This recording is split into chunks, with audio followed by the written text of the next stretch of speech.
নবী সুলাইমান বাতাসকে হুকুম দিলেন, বাতাস দ্রুত গতিতে তুমি তাকে হিন্দে পাঠাও। বাতাস যখন তাকে হিন্দে নিয়ে নামাইল, কিছু সময় পর আজরাইল সুলাইমান আলাইহিস সালামের রাজ দরবারে উপস্থিত হলেন, সালাম দিয়ে দাঁড়িয়ে গেলেন। সুলাইমান জিজ্ঞেস করলেন, আজরাইল বিষয়টা বুঝলাম না, আপনি একটা যুবকের দিকে তীক্ষ্ণ নজরে তাকানো কেন ছিলেন? হুজুর কিছু সময় পরে আমি জানি তার মৃত্যু হবে হিন্দে, কিন্তু সে তখনও বসে আছে ফিলিস্তিনে। হযরত সুলাইমান ডেকে বলেন, আজরাইল কারণ কি? বলে, হুজুর আল্লাহর সিদ্ধান্তের মধ্যে লেখা ছিল এই যুবকটা মারা যাবে হিন্দে, কিন্তু বসে আছে তখনও ফিলিস্তিনে। আমি চিন্তায় পড়ে গেলাম, কি করে এই যুবক হিন্দে যাবে, আর আমি তার জান হিন্দে কবজ করে নিব।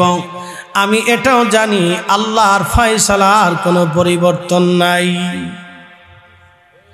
লা তাবদীলা কালিমাতিল্লাহ, খোদার কালামের কোনো পরিবর্তন নাই। আমি এটাও জানি অবশ্যই যুবক হিন্দে যাবে, কিন্তু আপনি তারে বাতাস দিয়ে পাঠাবেন এটা আমি জানতাম না। সেই জন্য আশ্চর্য হয়ে খোদার কুদরতের দিকে তাকায় আমি আশ্চর্য হয়ে তার যুবকের দিকে তাকায় রইলাম। সে এখনো ফিলিস্তিনে বসা, অথচ কিছু সময় পরে আমি তাকে হিন্দে জান কবজ করব।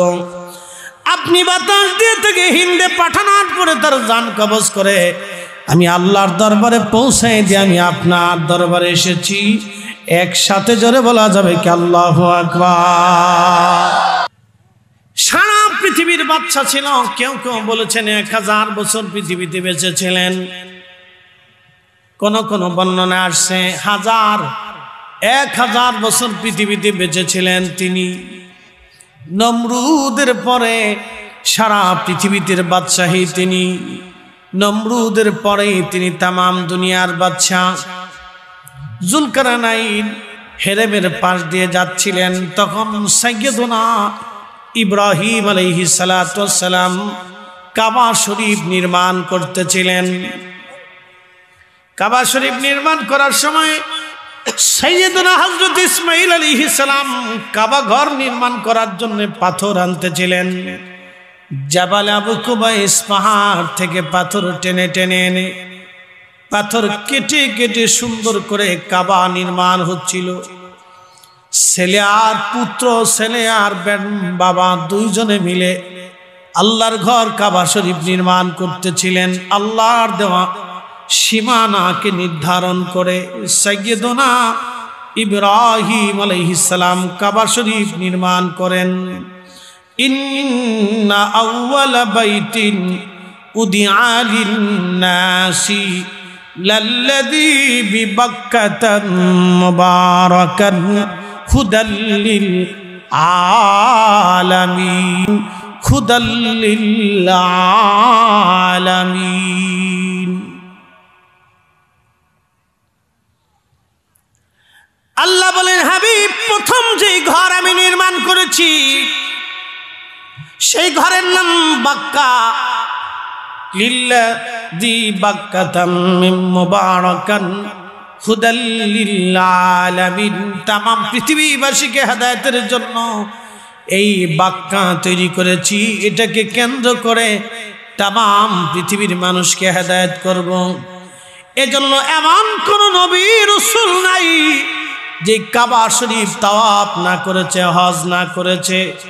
এমন কোন নবী নাই রে যে নবী কাবা শরীফের চারপাশে তাওয়াফ না করেছে। একসাথে বলবেন আল্লাহু আকবার। আরাফার ময়দানে কেন যান? পৃথিবীর হাজিরা আরাফাতে যদি না যায় তাহলে হজ হবে না।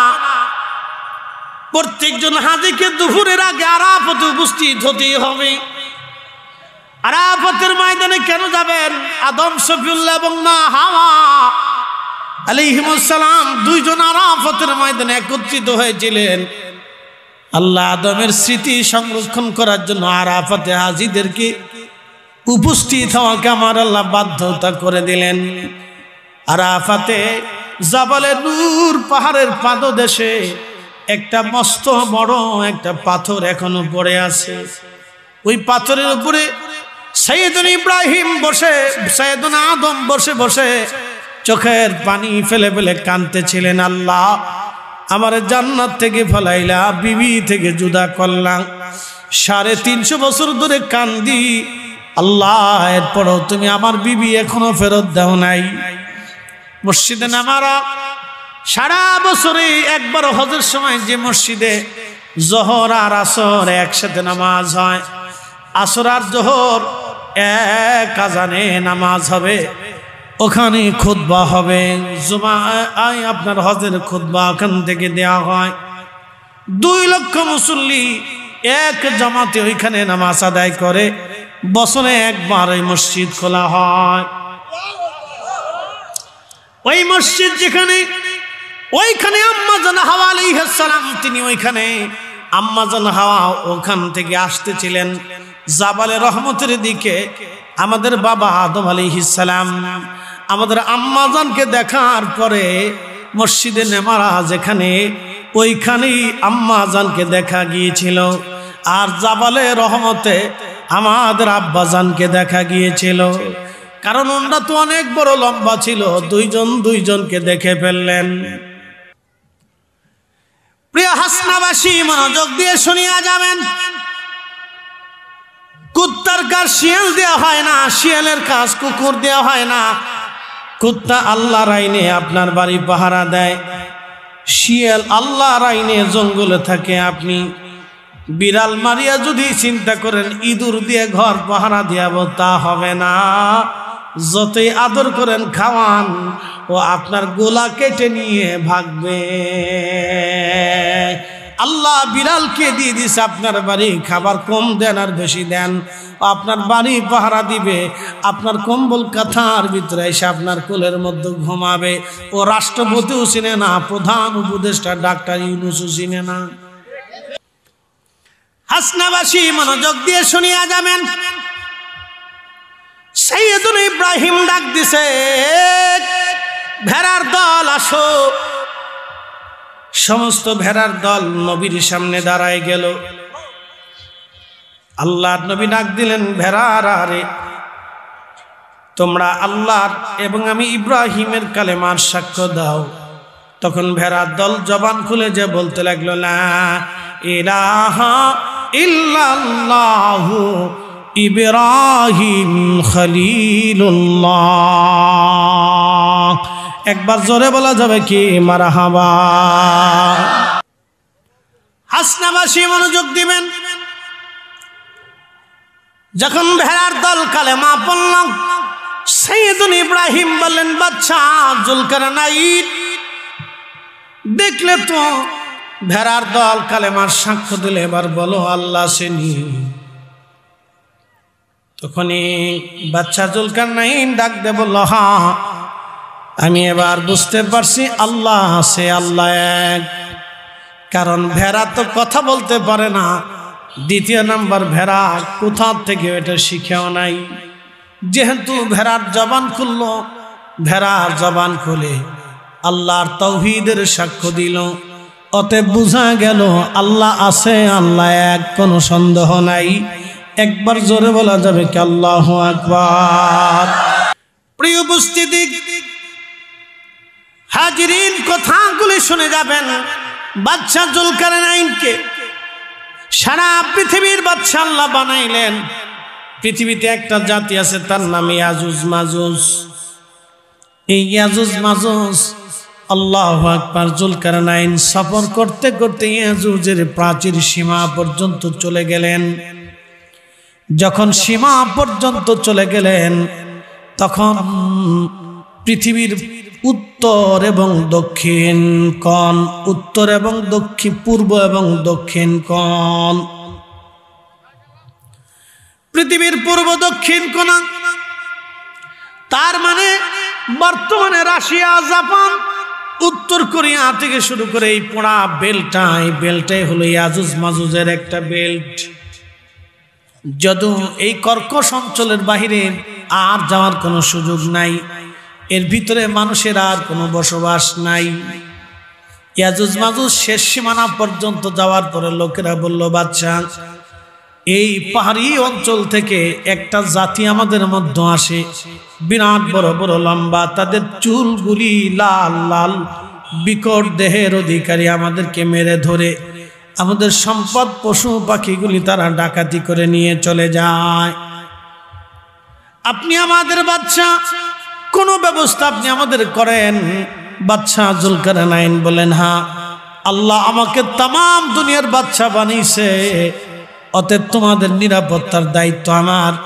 আল্লাহ রসুল বললেন, আল সুলতানু জিল্লুল্লাহি ফিল আরদ, রাজা বাদশা যারা হবে তারা জমিনে আল্লাহর পক্ষ থেকে ছায়া। আল্লাহ যেমন সবাইরে ছায়া দেয়, রাজা বাদশারা সবাইরে ওইরকম নিরাপত্তা দিবেন। আল্লাহ যেমন ধনী দরিদ্র হিন্দু মুসলমান সবাইরে খাবার দেয়, রাজা বাদশারা হিন্দু মুসলমান সব দরিদ্র নিপীড়িত মানুষের ঘরে তারা খাবার পৌঁছাবে। আর রাজা বাদশারা যদি প্রজাদের টাকা পয়সা চুরি করে নেয়, মেরে মেরে খায়, তাহলে বোঝা গেল বিরাট বড় মুশকিল। কথা বলেন ঠিক কিনা? প্রিয় উপস্থিতি, হযরতে সুলাইমান আলাইহিস সালামের রাজ দরবারে বসে আছেন নবী সুলাইমান। বসে থাকার সময় সুলাইমান আলাইহিস সালাম লক্ষ্য করলেন আজরাইল আলাইহিস সালাম আসছে। এক তরুণ যুবকের দিকে তাকায়া আজরাইল আলাইহিস সালাম তীক্ষ্ণ নজরে তাকানো আছে। যুবকটা ভয় ভয় পাচ্ছে। খুদারি ফেরেশতা মালাকুল মউত আজরাইল আলাইহিস সালাতু ওয়াস সালাম তীক্ষ্ণ নজরে কিছু সময় তাকানোর পরে চলে গেলেন। যুবক ডাক দিয়ে বলে, নবী গো, সুলাইমান আপনি এই মুহূর্তে বাতাসকে দিয়ে আমাকে হিন্দে পাঠিয়ে দেন। বলে, যুবক তুমি হিন্দে যে কি করবে? বলে, না হুজুর, এই সময় আপনি আমাকে হিন্দে পাঠান, আমাকে এই সময় হিন্দে যেতেই হবে। বিরাট মুশকিল, বিরাট মুশকিল। একজন গেলে আর একজন খাওয়ার লাগে আ করে বইতা, কেমনি খাইবে? কেটাই যে বালা আমি নিজেও কইতে না, আমি নিজে বালা কিনা তাও তো কইতে পারতেছি না। সরকারি সম্পদ এমন মারাত্মক জিনিস, এটা সামনে আসার পরে লোভ কেউ সামলাইতে পারে না, কঠিন। এই জন্য হযরতে সাইয়্যিদুনা ওমর রাদিয়াল্লাহু তাআলা আনহু, আবু বকর, উসমান, আলী, এই চারজনের পরে পৃথিবীতে সত্যনিষ্ঠ কিয়ামত পর্যন্ত ইমাম মাহদীর আগে আর কেউ হবে না। আল্লাহ রাসূল বলে দিয়ে গেছেন, আল খেলাফাতু সালাসুনা সানা, খেলাফত 30 বছর প্রতিষ্ঠিত থাকবে, এরপরে মুনকিয়াত আসবে। নবী বলেছেন সহিহ বুখারীর হাদিস, আল খেলাফাতু সালাসুনা সানা, 30 বছর খেলাফত থাকবে, এরপরে মুনকিয়াত আসবে। পৃথিবীতে এরপরে আর কোন এই খেলাফত আসে না, সব আসছে আজারে বাজারে, আজারে, চোর ডাকাত বদমাশ লুচ্ছি। শুধু একজন হযরত ওমরের নীতি অনুযায়ী শাসন করেছিলেন, তিনি হযরত সাইয়্যিদুনা ওমর ইবনে আব্দুল আজিজ রাদিয়াল্লাহু আনহু। তারপরে আর একজনও পাওয়া যায় না, সব আজারে বাজারে। প্রিয় উপস্থিতি, সারা পৃথিবীর শাসক হযরতে বাদশা জুলকারনাইন, তিনি ওইখানে একটা প্রাচীর নির্মাণ করলেন, তামা এবং সীসাকে গলাইয়া পাহাড়ের মাঝখানে বিরাট বেল্ট, হয়তো 100 মাইল না হলে 1000 মাইলও হতে পারে, আমি জানি না। বিরাট বড় অঞ্চল তিনি পাহাড় সম করে তিনি তামা দিয়ে সীসা গেলে গেলে প্রাচীর নির্মাণ করে দিলেন। প্রাচীর নির্মাণ করার পরে সহিহ বুখারীতে নবী বলেন, কিতাবুল ফাতানের ভিতরে প্রত্যেক দিন খন্তা কুড়াল দিয়ে ইয়াজুজ মাজুজ ওই প্রাচীর ভাঙ্গার জন্য তারা সবাই মিলে কাজ করে, যে প্রাচীর ভেঙ্গে তারা পৃথিবীতে ঢুকবে। আল্লাহর নবী বললেন তারা লম্বাই হবে 120 হাত করে লম্বা, 120 হাত করে লম্বা। তারা যখন পৃথিবীতে আসবে তখন এত পরিমাণে তারা পৃথিবীতে আসবে যে ভূমধ্য সাগরে কোনো পানি থাকবে না, দুনিয়ার কোনো কুয়া, কোনো বিলে খালে নদীতে পানি থাকবে না, দুনিয়ার কোনো সাগরেও পানি থাকবে না। একসাথে বলবেন আল্লাহু আকবার। বুঝতে পারছেন কি পরিমাণে আসবে? যে পৃথিবীর কোন নদী, কোন সাগরে পানি অবশিষ্ট থাকবে না, সব খেয়ে সবার করে দিবে, এত পরিমাণে আসবে। পৃথিবীর মানুষকে মেরে মেরে সাফ করে দিবে, কিছু ইমানদার পৃথিবীতে বেঁচে থাকবে। তখন ঈসা আলাইহিস সালাম পৃথিবীতে দৃশ্যমান, সমস্ত লোকেরা যায় ঈসা আলাইহিস সালাম হেরেমে থাকবেন, বলবে হুজুর আপনি দোয়া করে দেন, এদের অত্যাচারে পৃথিবী নিশ্চিহ্ন হয়ে যাচ্ছে, তাদের সাথে যুদ্ধ করার সক্ষমতা মানব জাতির নাই। তখন দোয়া করবেন, ইয়া রাব্বি আপনি এদের থেকে আমাদেরকে বাঁচান। তখন আল্লাহ ইয়াজুজ মাজুজের গাড়ির উপরে, এই যে এখানে দেখবেন একটা হাড় আছে, এই হাড়ের উপরে আল্লাহ ঘাস সৃষ্টি করবে, এখান থেকে পোকা হবে, ক্যান্সার হবে। এক রাতের ভিতরে সব ইয়াজুজ মাজুজ মইরিয়ে সামার হয়ে যাবে। একসাথে বলবেন আল্লাহু আকবার।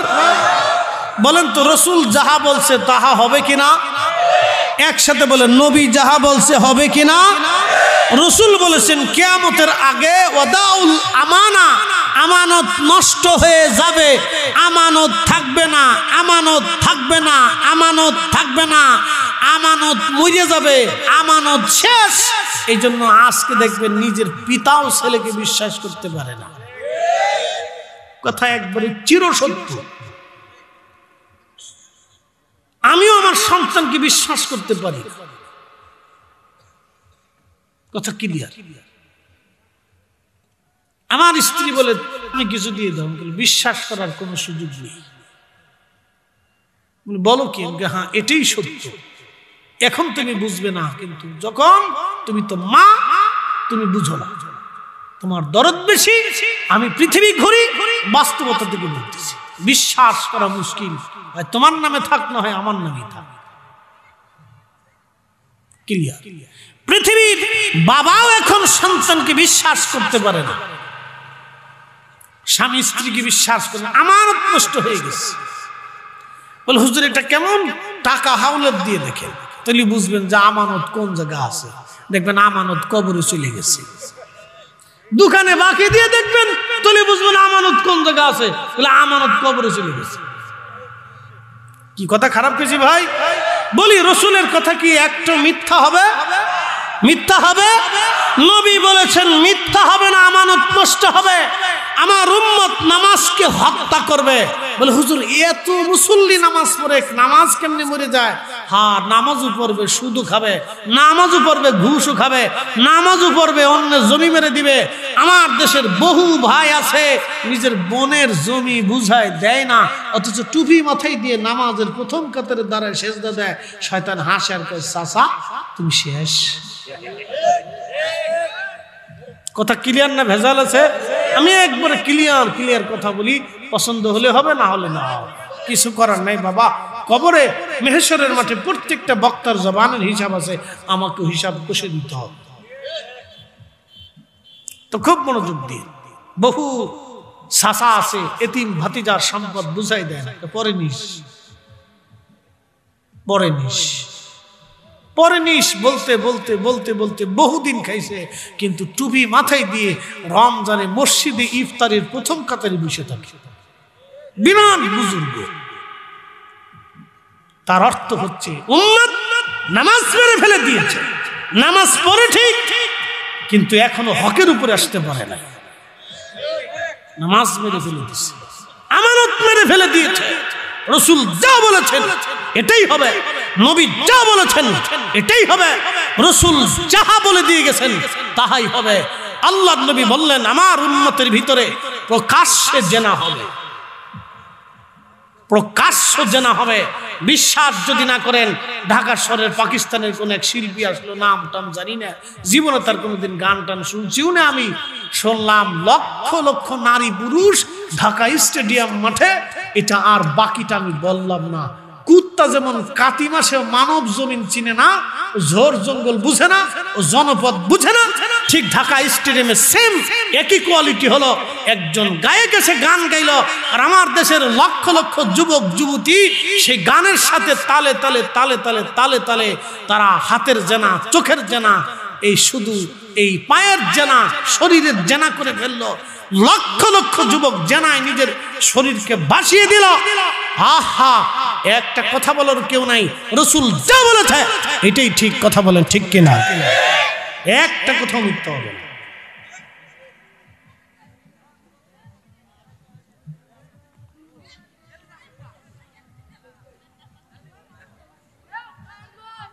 কষ্ট হতেছে আপনাদের? কথা ক্লিয়ার, ভেজাল বুঝেন?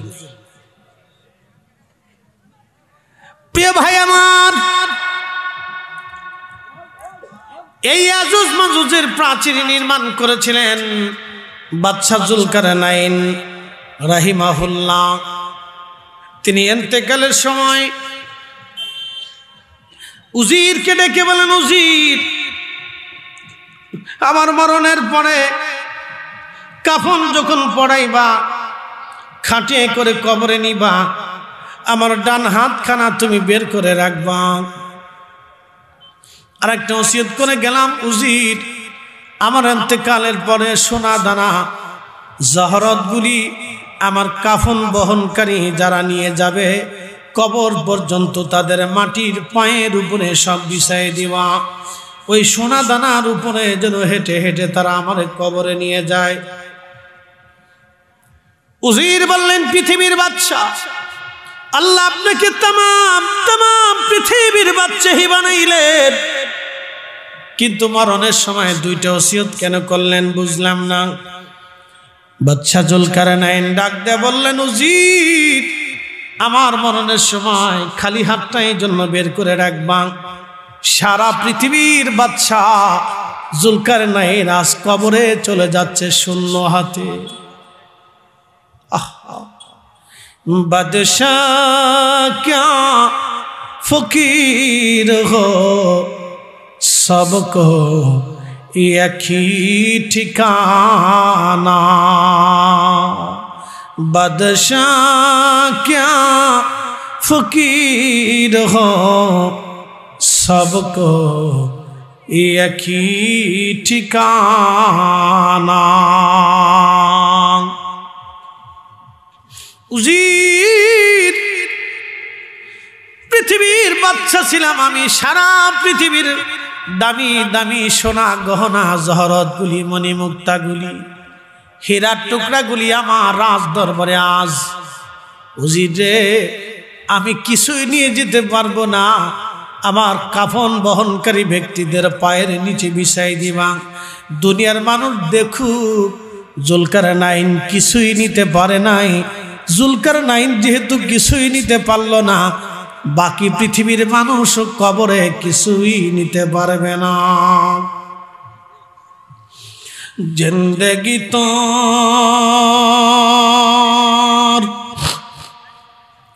যায় রে ফাঁকি দিয়া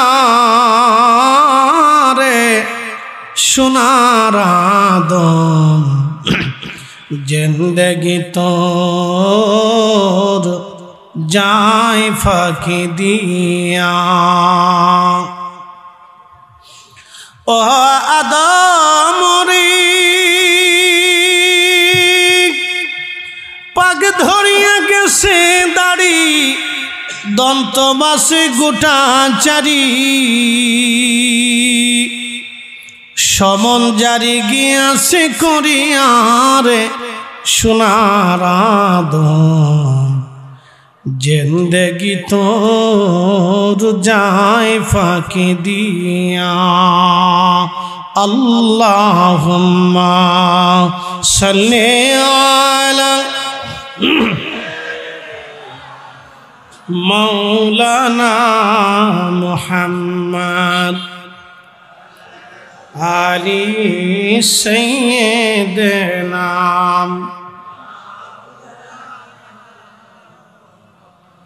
আচ্ছা বলেন তো, 2 কেজি ধান ছিটাইলে 25 মণ ধান দেয় কে?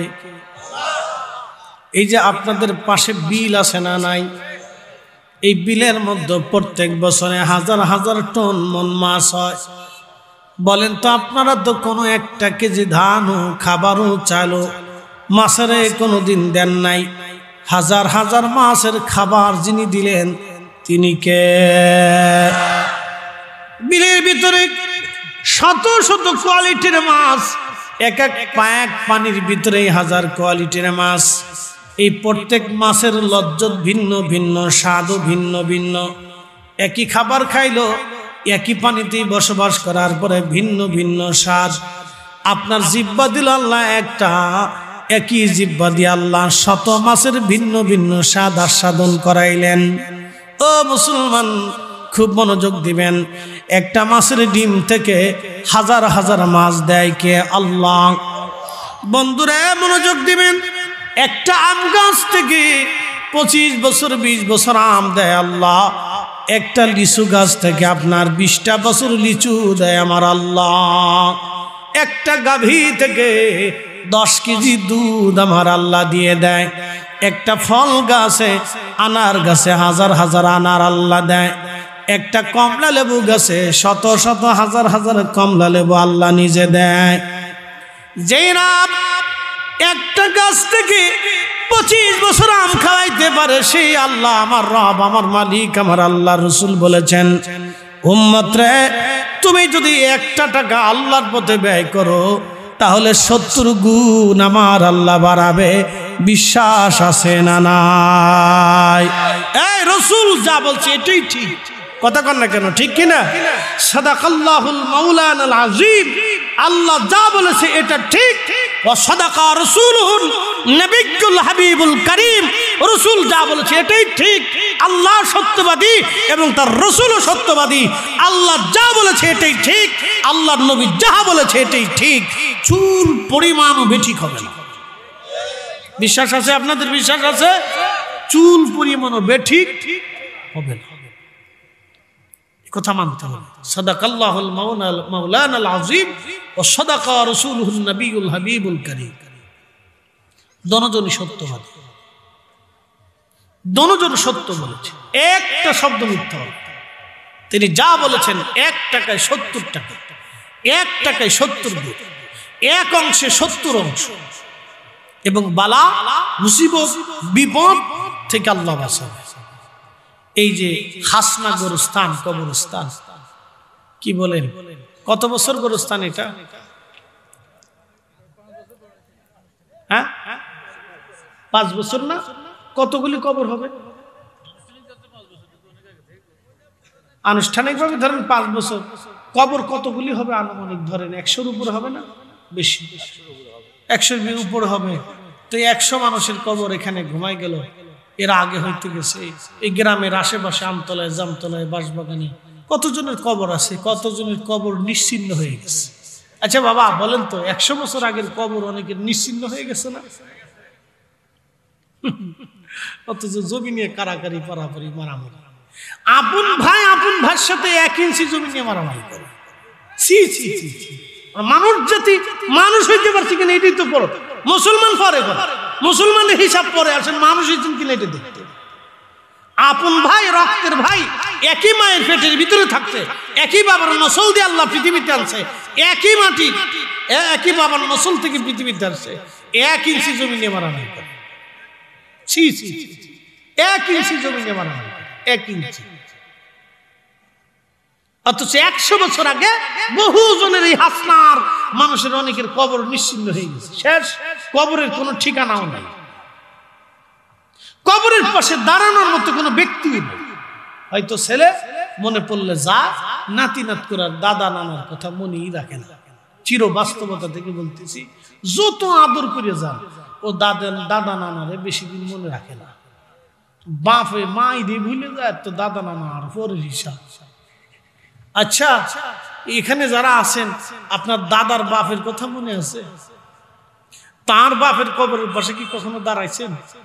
তাহলে আপনি একটু চিন্তা করেন তো, আপনার কবরের পাশে আপনার ছেলে আসে, আপনার ছেলের পরে হয়তো নাতি আসতেও পারে, নাও পারে, 50-50। কিন্তু নাতির ঘরে যে পুতি আসবে ওটা 100% নাই। তার অর্থ হলো আপনার পরবর্তী প্রজন্মের 2 পুরুষ পরে আপনি পৃথিবী থেকে একেবারে নিশ্চিন্ত। আপনি ওয়াজ বুঝে যাবেন।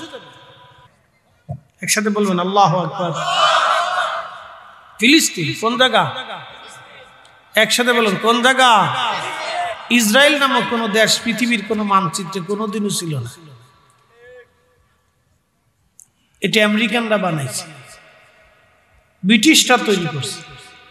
পৃথিবীতে ইসরায়েল বলে কোন শব্দ পৃথিবীর কোন মানচিত্রে ছিল, এটা ব্রিটিশরা তৈরি করছে। ওই জমিন ফিলিস্তিন, ফিলিস্তিন আদিকাল থেকে ফিলিস্তিন, আজকে থেকে না, আদিকাল থেকে ফিলিস্তিন। ওর সিএস আরএস বিএস এসএস যা আছে একবারে 1000 পুরুষ, 100 পুরুষ না 1000 পুরুষ ফিলিস্তিন অংশ দখল করে নাম দিছে ইসরায়েল। কত বড় জুলুম! এই পশ্চিমা আমেরিকা ব্রিটিশ যে দেশের উপর নজর দেয়, ও দেশের মানুষের কপালে কি নসিবে থাকে আল্লাহ জানে। খুব মারাত্মক। সে দেশে হয় গৃহযুদ্ধ বাঁধাবে, আর নয় সে দেশের কঠিন কোন পরিস্থিতি করার জন্য তারা নীল নকশা তৈরি করে। তো বহু বছর আগে ফিলিস্তিনের ভাগ্যের উপরে ইসরায়েল বসাই দিয়ে আজকে ফিলিস্তিনিদের রক্ত প্রতিনিয়ত ঝরাচ্ছে। সিরিয়ার মধ্যে গৃহযুদ্ধ বাধাই দিয়ে সুন্দর দেশটাকে শেষ করে দিচ্ছে। লিবিয়ার মুয়াম্মার গাদ্দাফিরে শেষ করে দিয়ে সারা লিবিয়াটাকে আজকে মৃত্যুপুরী বানিয়েছে। পৃথিবীর এই অঞ্চলে তারা হাত দিছে, ওই অঞ্চল জনপদটাকে তারা জাহান্নাম বানিয়েছে। এটা তাদের ডিভাইডেড ভূ রাজনৈতিক পলিটিক্স। আল্লাহ তাদের ফিতনা থেকে আমাদেরকে হেফাজত করুক, সকলে বলে না আমিন। এটা পৃথিবীর সবচেয়ে নিকৃষ্ট ইসলামের দুশমন। এই ব্রিটিশরা পৃথিবীতে নিকৃষ্ট মুসলমানদের দুশমন। এরকম ভয়াবহ দুশমনী কেউ করে না। ক্রুসেডাররা সরাসরি যুদ্ধ করত, আর এরা ভিতরে ভিতরে যুদ্ধ করে। ক্রুসেডাররা সরাসরি মুসলমানদের সাথে যুদ্ধ করত, আর মুসলিমরা তাদের সাথে যুদ্ধ করত। সরাসরি যুদ্ধ হতো, প্রকাশ্যে দিন ওক্ত সময় নির্দিষ্ট করে। আপনার এই গ্রাম ওই গ্রাম আগে মাঝে মধ্যে কাইজে ডাঙ্গা ঝগড়া ফাসাদ হতো, দিন তারিখ নির্দিষ্ট করে আমাদের ফরিদপুরে হতো। দিন তারিখ নির্দিষ্ট করে, টাইম নির্দিষ্ট করে মারামারি হতো, যে অমুক টাইমে সমুক দিন তোমরা নামলো, তোমরা পারলে এসো। তো দিন তারিখ নির্দিষ্ট করে সকালবেলা খাওয়া দাওয়া করে সবাই মনে করছে ডাল কাতরা অস্ত্র শস্ত্র নিয়ে মাঠে ময়দানে নেমে গেছে। এতে মানুষের ক্ষতি কম হইত। আর হঠাৎ মারামারি, শত্রুতা, কোন রাস্তার কোন দিক দিয়ে যাবে না যাবে, দেখা গেছে বাজারে রাস্তাঘাটে আসার সময় একজনকে পাইলো, ধরে পিটিয়ে মেরে ফেলল। এটা হলো ভয়াবহ। আর দিন তারিখ নির্দিষ্ট করে আসলে একটা পরিস্থিতি তৈরি হয়, চেয়ারম্যান মেম্বার পুলিশ এটা সেটা ঝামেলা মীমাংসা করার সিস্টেম থাকে, আর এটার কোনো সিস্টেম থাকে না। তবে ইসলামের জন্য ব্রিটিশরা হচ্ছে সবচেয়ে ভয়াবহ দুশমন। পশ্চিমারা এটা মনে রাখবে, মারাত্মক দুশমনেরা। এদের নির্দিষ্ট কোনো না কোনো পরিকল্পনা নিয়ে তারা আগায়। তাদের 50 বছরের পরবর্তী পরিকল্পনা নিয়ে তারা ধীরে ধীরে আগায়। তা মুসলিম নিধনের পরিকল্পনা তাদের, এবং মুসলমানদের চরম ক্ষতি করার জন্য তাদের নির্দিষ্ট পরিকল্পনা থাকে। এই পরিকল্পনা নিয়ে তারা ধীরে ধীরে আগায়। এই জন্য বলছি, ইসরায়েল নামক কোন দেশ পৃথিবীতে কখনো ছিল না। ফিলিস্তিন 70,000 নবী আলাইহিস সালাম জমিনে আসছেন। এই ফিলিস্তিনিরা 70,000 নবীদের বংশধর। কোন না কোন নবীর বংশের ছোঁয়া, রক্তের ছোঁয়া তাদের মধ্যে আছে। এই জন্য দেখবেন ওরা বোরকা ছাড়ে না, ওদের মেয়েরা বোরকা ছাড়ে না। আর আমাদের দেশের মেয়েরা মেলা ছাড়ে না। এই কথা কর না কেন, জোরে বলেন। আমাদের দেশের মেয়েরা মেলা ছাড়ে না, আর ও দেশের মেয়েরা বোরকা ছাড়ে না। ও হেজাব পরবেই, শহীদ হলেও হেজাব পরবে, ও মরে গেলেও হেজাব পরবে, ও যুদ্ধ করলেও হেজাব পরবে, ও মরে গেলেও হেজাব পরবে। স্বামী মরলেও হেজাব ছাড়ে না, সন্তান মরলেও হেজাব ছাড়ে না। আর আমরা দেশের বিড়িরা হেজাব বুঝেই না। এখন মত নতুন সিস্টেম হয়েছে, ফ্যান পরে আর শার্ট গায়ে দেয়, নতুন মডেল, আর মাথার মধ্যে হেজাব বাঁধবে। সিস্টেমটা হলো একজনে চিন্তা করলো পাগড়ি মাথায় দিলে বিরাট নেকি, এই চিন্তা করে সে লুঙ্গিটা খুলে সুন্দর করে মাথার পাগড়ি বেঁধে ফেলছে। তো লুঙ্গি খুলে মাথায় পাগড়ি বাঁধলে যেরকম নাকি, প্যান্ট শার্ট পরে মহিলা মাথায় হেজাব বাঁধলে একই রকম নাকি? কি কথা কন না? সিস্টেম একই রকম, এপিটার ওপিট, এপিটার ওপিট। এটা নতুন মডেল। আর 5 বছর পরে আপনি আরো পাবেন, আপডেট পাবেন। আমি বলে দিয়ে গেলাম আজকে 5 বছর পর আরো পাবেন, আরো পাবেন। দিন যত যাবে তত দেখবেন আপনাদের দেশের নারীরা জিন্সের প্যান্ট পরতে থাকবে। দিন যত যাবে তত জিন্স আসতে থাকবে, আপডেট হবে। আমাদের ওয়াজের জায়গা থাকবে, সোনার জায়গায় সোনারা নারীরা শুনবে, কিন্তু কাজের জায়গায় কাজ তারা জিন্সের প্যান্ট পরে। বলে দিয়ে গেলাম 10 বছর পরে বুঝবে। পরিস্থিতি খুব ভয়াবহ। কিয়ামতের আলামত চলতেছে, আলামতের সুগরার শেষ পর্যায়ে কুবরার কাছাকাছি, বেশি দিন নেই। আল্লাহর নবী বলছেন এই কঠিন ফিতনার সময় যদি তুমি আমি রাসূলের একটা সুন্নাহকে দাঁত দিয়ে কামড় দিয়ে চেপে ধরে রাখতে পারো, তাহলে আল্লাহ তোমাকে 100 শহীদের সওয়াব লিখে দিবে। আর একটু জোরে বলবেন আল্লাহু আকবার।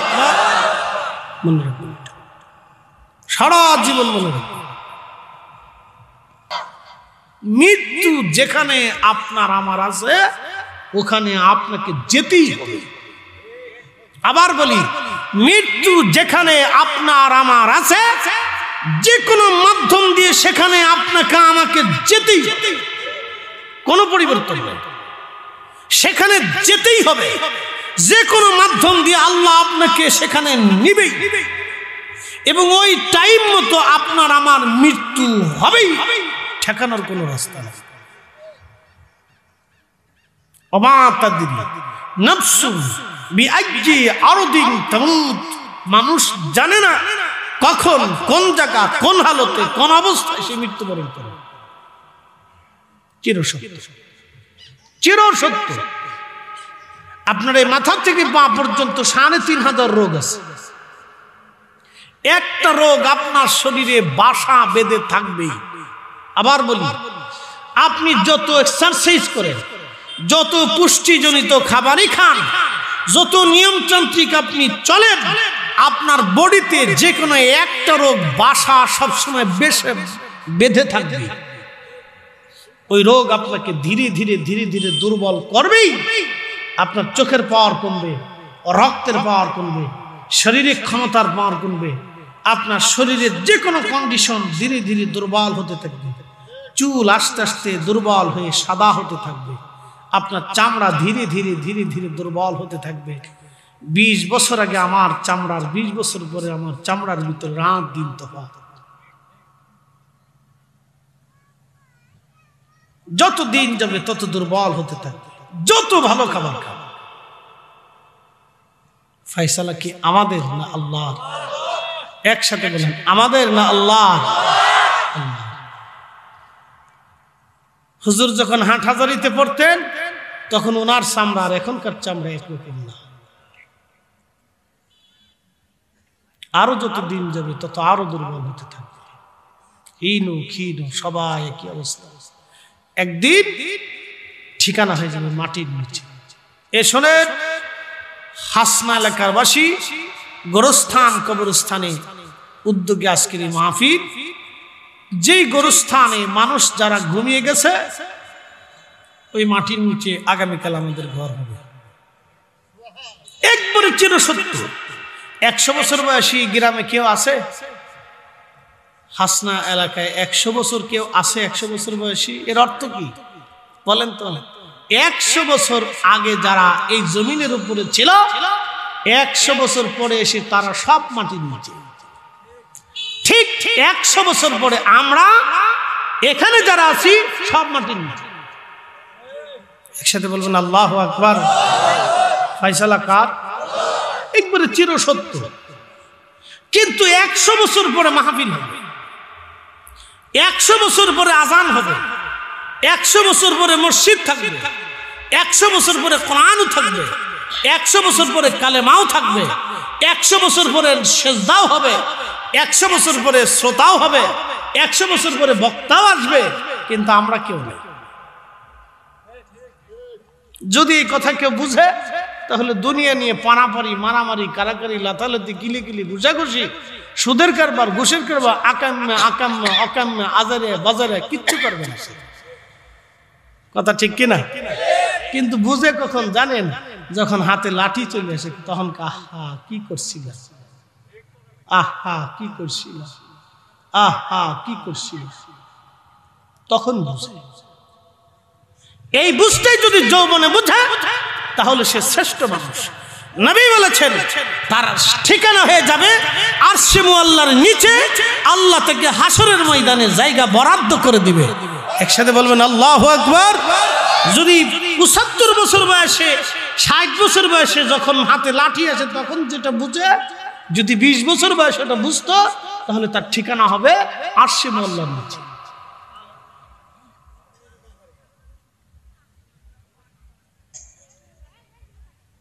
কষ্ট হচ্ছে আপনাদের? এই জন্য এটা জাবালে রহমত, আর ওখানে মসজিদ তৈরি হলো। তো খুব মনোযোগ দিয়ে দুইজন একত্রিত হলো এই হজে।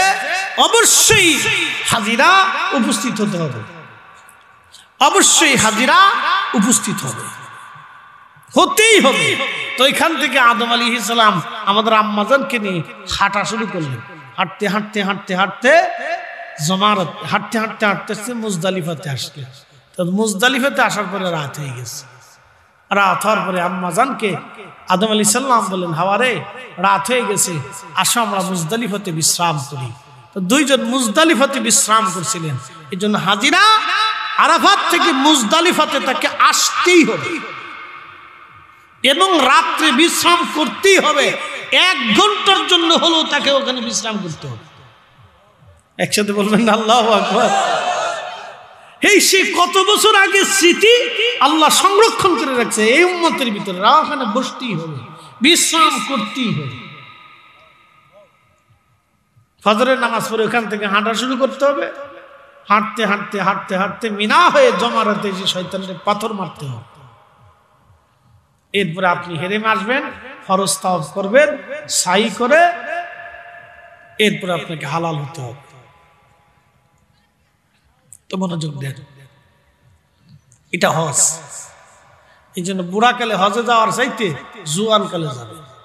বুড়াকালে হজে গেলে খালি গাড়ি তালাশ করে, কোন জায়গায় গাড়ি আছে। হজের মজা বুঝে না।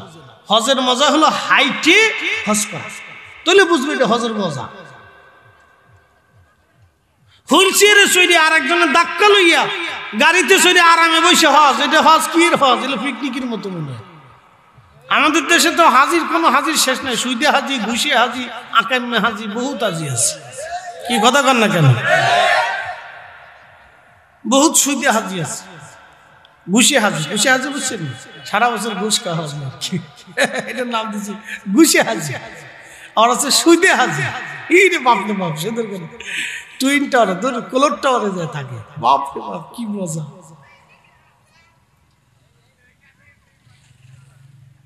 প্রিয় উপস্থিতি, মনোযোগ দিবেন। সাইয়েদুনা ইব্রাহিম আলাইহিস সালাম কাবা নির্মাণ করতেছিলেন পাথর এনে। হযরত ইসমাঈল আলাইহিস সালাম পাথর এনে দিচ্ছিলেন ইব্রাহিম কাবা গাঁথে। এমন সময় রাস্তা দিয়ে যাচ্ছিলেন বাদশা যুলকারনাইন। ডাক দিয়ে বলেন, আপনি কে? বলে, আমি ইব্রাহিম। পরিচয় কি আপনার? বলে, আমি আল্লাহর খলিল, আল্লাহর নবী। বলে, আল্লাহকে? তোমারও স্রষ্টা, আমারও স্রষ্টা। এইখানে ঘর বাঁধেন কেন? বলে, এটা আল্লাহর ঘর। বলে, এটা আল্লাহর ঘর, আপনি আল্লাহর নবী। আল্লাহ আবার কে? বলে, আপনারও তো মালিক, আমারও মালিক। বলে, মালিক কি দেখা যায়? কয় না, তা তো দেখা যায় না। দেখা না গেলে মালিক আছে বুঝবো কেমনে? প্রশ্ন শুনবো, আল্লাহ আছে বুঝবো কেমনে? কেমনে বুঝতাম যে আল্লাহ আছে আর আপনি আল্লাহর নবী? বুঝতাম কেমনে? কি করলে আপনি মানবেন? বলে ওই যে পাহাড়ের ভিতরে ভেড়া চড়তেছে, ওই ভেড়ারা যদি আইসে আপনার এবং আল্লাহর কালেমার সাক্ষ্য দেয় তাহলে বুঝবো আপনি আছেন ও আল্লাহ আছে। একসাথে জোরে বলেন আল্লাহু আকবার। কথা বলবে কিসে? বেড়া বেড়া বেড়া বেড়ায় কথা কয়নি? আপনাদের দেশে ছাগলে কথা বলেনি? গল্প টল্প করে না, কোনো সুযোগ নেই। পাইলে যদি একবার ছাগল সাইডে দেন তো মোটামুটি আর রক্ষা নাই, সামনে যা পাবো তাই খাবে। কথায় বলে পাগলে কি না কয় আর ছাগলে কি না খায়। ও পাইলে মোটামুটি খুব সাবাল সাবাল, ধীরে ধীরে খায়, ধীরে ধীরে খায়। গরুর মতো একসাথে বেশি করে খায় না, ধীরে ধীরে খায়, কিন্তু খাইলে আর রাহে না, শেষ করেই ফেলায়। ছাগল ছাগল। তো ভেড়ার দলে যদি কালেমার সাক্ষ্য দেয় তাহলে বুঝবো আল্লাহ আছে এবং আপনি নবী। ইব্রাহিম আলাইহিস সালাম ডাক দিচ্ছে, ভেড়া এদিকে এসো। আচ্ছা বলেন তো ভেড়া কার আয়ত্তে? না জোরে বলেন। কুত্তা কার আয়ত্তে? শিয়াল কার আয়ত্তে? আচ্ছা কুত্তা বাদ দিয়ে চিন্তা করলেন হাসনাস গ্রামবাসী যারা আছেন চিন্তা করলেন আমরা কুত্তা পালব না, শিয়াল পালব। তো কুত্তা দেখতে তারাই দিয়ে সব শিয়াল ধরিয়েই নিয়ে প্রত্যেক দিন সকালবেলা 2টা রুটি 1টা ডিম ভাজি, দুপুরবেলা হাঁসের গোশত গরুর গোশত দিয়ে ভাত, রাত্রিবেলা এই মুরগার গোশত দিয়ে আর রুটি বানিয়ে ফ্রাই ট্রাই করে খুব ভালো করে হাঁস শিয়ালরে খাওয়া। আর ওর বিছনার জন্য আপনি দিয়ে দিচ্ছেন সুন্দর করে কম্বল, জাজিম টাজিম পাইতে দিয়ে দিচ্ছেন, মনে করছেন থাকবে নি, ও মুরগি চুরি করে পালাবে। আল্লাহ ওরে আইন দিয়ে দিছে তুই মানুষের জনবসতিতে থাকতে পারবি না, তোর যতই আদর করো তুই মুরগি চুরি করে পালাবে। ও আল্লাহর আইনে জঙ্গলে থাকে। আর কুত্তারে আল্লাহ আইন দিয়ে দিছে তোর লাঠি সবর যতই ফিটে নি দিক, তোর ফসা গলা যাই খাবার দিবি তুই খাবি, কিন্তু বেঈমানি করতে পারবি না। আপনাকে দিন বুঝে যেতে হবে। আল্লাহ কুত্তার আইন দিছে তুই ফিটে মারুক যাই করুক, খাবার কম দিক আর বেশি দিক, তোর কম্বল খাতা দিকে পারলে আদর যত্ন করুক আর না করুক, তুই যা খাবি তুই মালিকের সাথে বেঈমানি করতে পারবি না। বলেন কুত্তা কার আইনে বেঈমানি করে না? আমরা 40 বছর ছেলে ফালার পরেও সুন্দরী বউ পাইয়া বাপ থিয়ে মা থিয়ে চলে যায়, তাহলে বোঝা গেল ও কুত্তার চাইতেও খারাপ। কথা বুঝাইতে পারছি নি আপনাদেরকে? ওয়াজ বুঝতে হবে। আমরা সবাই জানি এটি সত্য। কত ধনী কবরে চলে গেল, কত রাজা মহারাজা কবরে চলে গেল। বাংলাদেশের কোটি কোটি টাকার মালিক হাজার হাজার, একজন ধনী 80,000 কোটি টাকা রেখে কবরে চলে গেল। ওনার জন্য 3.5 হাত। বাংলাদেশের সবচেয়ে মিসকিন, তার জন্য 3.5 হাত 1 ইঞ্চি মাটি বেশি হবে না। ধনীর জন্য 1 ইঞ্চি বেশি হবে না, গরিবের জন্য 1 ইঞ্চি কম হবে না। সবার জন্য সমান জায়গা বরাদ্দ। ধনীর জন্য আলাদা মাটি বরাদ্দ না, গরিবের জন্য আলাদা মাটি বরাদ্দ না, একই মাটি সবার জন্য বরাদ্দ। শুধু এই কথাটুকুন বুঝলে আরো ওয়াজ লাগে না, শুধু এই কথাটুকুন বুঝলে আর ওয়াজ লাগে না। শুধু এতটুকুন বুঝলেই আর ওয়াজের প্রয়োজন হয়, বুঝলে আর ওয়াজ লাগে। কিন্তু তারপরেও নসিহত চলবে, দ্বীনুন নসিহা। নসিহত না থাকলে দ্বীন নষ্ট হয়ে যাবে। যত বেশি ওয়াজ হবে তত বেশি মানুষ আল্লাহর দিকে রুজু হবে। শোনেন, আমাদের দেশে নবীদের আগমন আমরা পাইছি কিনা জানি না। হয়তো নবীরা আসছিলেন কত শত হাজার বছর আগে, তাদের সে অস্তিত্ব আল্লাহ রেখে দেন নাই। আরবের অধিক পরিমাণে নবী আল্লাহ আরবে পাঠিয়েছে।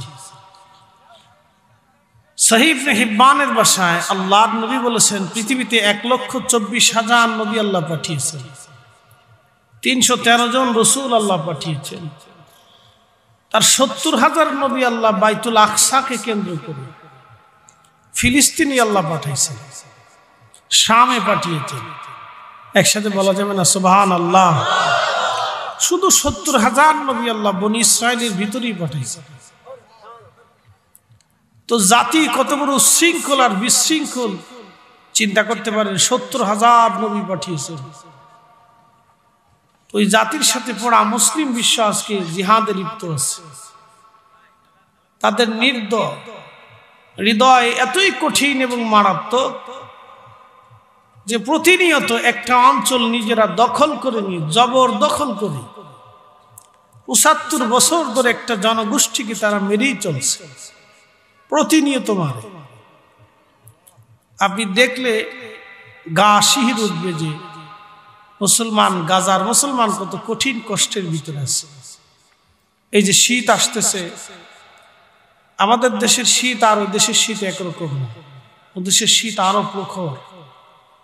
এই প্রখর শীতের ভিতরে তারা তাঁবুর ভিতরে কত কষ্টে দিন যাপন করে তার হিসাব নেই, যেগুলি ভাষায় প্রকাশ করা বড় কঠিন।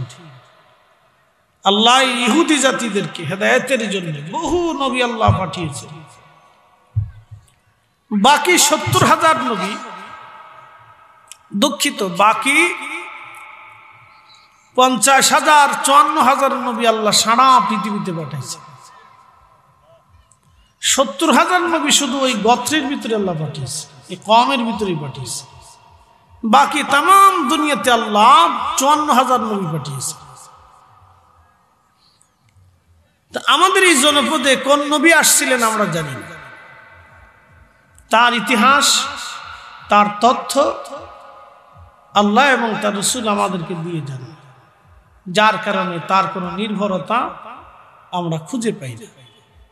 কিন্তু আসছিলেন এটা সত্য, দাওয়াত দিয়েছিলেন এটা সত্য। এই অঞ্চলটাকে হাদিসের পরিভাষায় বলে হিন্দ। হিন্দু কোনো ধর্ম না, ধর্ম হচ্ছে সনাতন। হিন্দ, এই অঞ্চলকে হিন্দ বলা হতো প্রাচীন কাল থেকে। এই অঞ্চল ছিল হিন্দ, হিন্দ নামে পরিচিত ছিল। যেমন ইমাম আহমদ ইবনে হাম্বলের কিতাবুজ জুহুদের মধ্যে একটা ঘটনা আসছে। সুলাইমান আলাইহিস সালামের রাজ দরবারে একদিন সুলাইমান আলাইহিস সালাম বসে আছেন, যেখানে গাজা, এটার আগে নাম ছিল আসকালান। এই গাজার এই অঞ্চল বাইতুল আকসাকে কেন্দ্র করে সুলাইমান আলাইহিস সালামের রাজধানী ছিল, বিরাট বড় রাজধানী। 350 জিন মন্ত্রী আর 350 মানুষ মন্ত্রী ছিল সুলাইমান আলাইহিস সালাম। সারা পৃথিবীর এমন কোন ইঞ্চি মাটি নাই যে ইঞ্চি জমিনের বাদশাহী আল্লাহ তারে না দিছিল। শুধু মানব জাতি না, জিন জাতিদের বাদশাহ আল্লাহ তাকে বানিয়েছিল। আল্লাহ তামাম পক্ষীকুল এবং প্রাণীকুলদেরকে সুলাইমান আলাইহিস সালামের বাধ্য করে দিয়েছিলেন, এবং আল্লাহর জমিনের বাতাসকেও আল্লাহ তার আয়ত্তের ভিতরে দিয়ে দিয়েছিলেন। একসাথে বলা যাবে না আল্লাহু আকবার। তার আগে পৃথিবীতে আরেকজন বাদশা ছিলেন জুলকারনাইন। ইংরেজিতে যাকে আলেকজান্ডার হিসেবে চিনে, কিন্তু আসলে তিনি আলেকজান্ডার না, এটা ভুল তথ্য।